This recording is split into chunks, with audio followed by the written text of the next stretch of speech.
Wait. The rise of Mitchell and Ness throwback jerseys. Say something that might strike a nerve with some jersey collectors. Real one. I am not the biggest fan of Mitchell and Ness. No? Alright, now, hold up. Mitchell and Ness got some good ass jerseys, chat. Not gonna lie. By no means do I dislike Mitchell and Ness is way better than FanDuel. If we want to keep it so being, Mitchell and Ness, I don't know how they'll do in mass production, but Mitchell and Ness could really just be the actual producers of these NBA jerseys.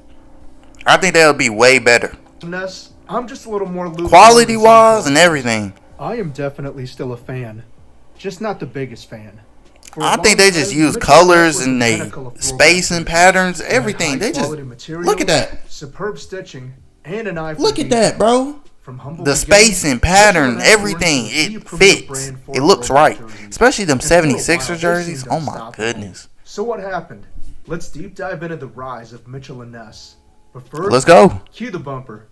Cue the bumper. Who's got it better than us? This nigga's a Michigan fan? Okay. Hey, Chad, what's your favorite jersey? The history of not gonna lie, my favorite jersey of all time. When Frank Mitchell and Charles Ness I don't know. Philadelphia to create yellow Atlanta Hawks. Joe Johnson. The company didn't really focus on fan jerseys, and instead, their primary business those yellow Atlanta Hawks jerseys is probably my favorite. I'm not gonna lie. Those are. And making uniforms for local Philadelphia-based teams. At first, the focus was more on local schools and semi-pro teams, and eventually the company expanded to professional teams. Smart. In 1933, Mitchell and Ness made their NFL debut when they started producing uniforms for the Philadelphia Eagles. A partnership. Damn, the Eagles always been around, huh? Shortly thereafter, in 1938, the company started working on professional baseball uniforms. Who the fuck does it? Jerseys for the Philadelphia Athletics, and later on, the Phillies. For the next several decades, so they was in Philly. Good, but the good times wouldn't last. By the late 70s, boy, football was something serious, but niggas was just playing in mud. That wasn't even football at that time. Niggas was just throwing the ball around. Just say get it and run to the other side. It had basically turned into a mom and pop shop. However, something also happened that year that would shape Mitchell and Ness for the next several decades. Alright, this is my favorite part of the story. Just when it seemed the doors would close for good, a man walks into Mitchell and Ness with two baseball jerseys that needed to be repaired. In an attempt to repair these jerseys, Mitchell and Ness's owner discovered a ton of unused wool flannel. Like, we're talking literal thousands of yards. And that sparked an idea. Instead of focusing on sporting goods, why not recreate historically accurate vintage jerseys? As you guys can guess, look at that Jet jersey. He know the best. I'm not gonna lie, that is my favorite. Also decades of team specifications. I ain't gonna lie, a Joe Naismith jersey, bro, will always hit. You don't even gotta be a Jet fan, and you know that's gonna hit. And this sort of became the but I ain't gonna lie, that's my favorite. Throwback craftsmanship. In the late 1980s, Mitchell and Ness was even featured in a Sports Illustrated article highlighting the rise of throwback jerseys. In 1988, the MLB created the Authentic Collection license, which gave Mitchell and Ness exclusive rights to make player number jerseys. From here, fire. That's one way, like, you just skip into a gold mine. Throwback jerseys only grew in popularity. You had NFL authentic jerseys. Yeah. There was the NBA Hardwood Classic. MLB had the Cooperstown collection. And even the NHL had a slice of the pie. Mitchell and Ness, boy, them NHL jerseys saving the league. If NHL had some shitty ass jersey, that shit would have went down under in the early 2000s. Mitchell and Ness had built a solid reputation around quality stitching materials, specifications that were accurate for the time period, and of course, premium pricing. It seemed, at least for the time being, that Mitchell and Ness was here to stay. Alright, for this next segment, we're going to showcase some early Mitchell and Ness jerseys and why these are so high in quality. Please show me the best ones. First, a quick announcement. We're working hard to create quality content for all the major sports leagues. We really aspire to be the de facto resource for all things related to sports jerseys. Consider supporting our channel by running the triple option, subscribing, liking, and commenting on today's I'll do video. that. And if you guys want to see some other cool videos, definitely check out one of these. I'm locked in. I'm locked. To the show. Here are the jerseys we'll be looking Oh my at. goodness. Left-hand side, we've got a Joe Namath. Look at that Jet jersey. Oh, look at that Jet jersey. That Jet jersey got to be the best jersey of all time. Now, honestly, the white one is better than this one, in my opinion. But you can't lie. That's hard. You know when it's so hard? When the NFL, when Nike go back to this. Have y'all seen the new revamped? Bro, the new revamped the NFL jerseys are literally going back to this. That's how you know you made something great. Even when you trying to bring something new, they trying to picture it and sell it off like it's new and improved. But really, bro, if you just look back at your team, they got the same jerseys. They're literally just putting the same jersey. Might put a little, a little accent on it. Put a little picture on it or something. Like, just something simple. 1968 season. Like, those are fire. On the right-hand side, we've got a Joe Montana authentic jersey from the 1980s. That's all right. No, fuck the 49ers. But, it's cool, though. It's cool. You don't even know if that's a 49er jersey.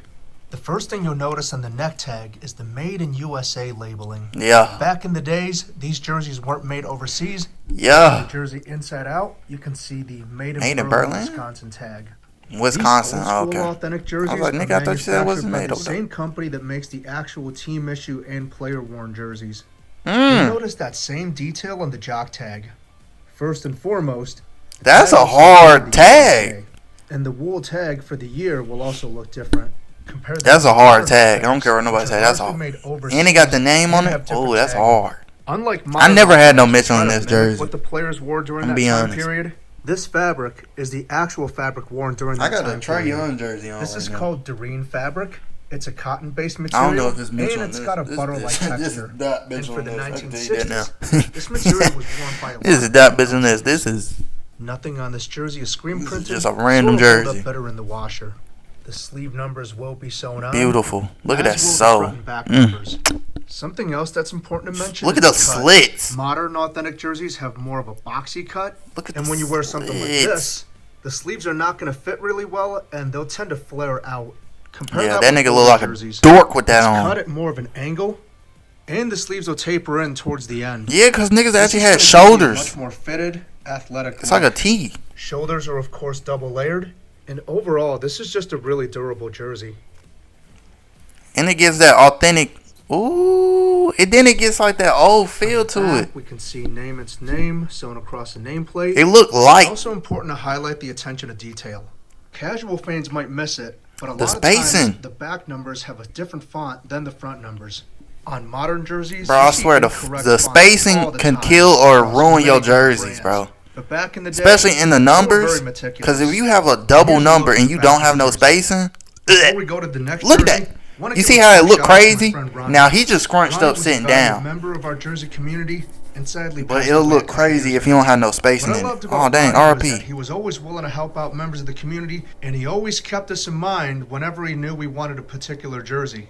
I had actually mentioned to him I was looking for a Doreen. That one is the best jersey. He actually found two for me. The size 48 was a little bit baggier, but this one fit perfect. Nah, I want that white one. I ain't gonna lie, chat. That's a grail. That's my holy grail. That white Joe Naismith jersey.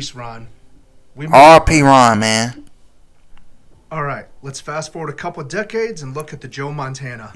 In terms of manufacturing, I think this jersey was actually made before the name. There is no tag inside the neckline. That shit look like an Arizona Cardinal jersey, man. The jock tag. That ain't no nice jersey. The year tag is beneath that, and we've got the size tag on the side. I miss when. That's how you know you got a real good color scheme. When you can do a color scheme, don't even have to put your name on it. 1980s, damn, that's iconic. But I'm not gonna lie, Joe Montana made that shit iconic. This is more of your typical. If I put that on the ground and some TikTok kids came in, they gonna think that's an Arizona Cardinal jersey. Last thing you want is an opposing player yanking your collar. You feel me? This whole jersey coming apart. The numbers for this jersey will be stitched.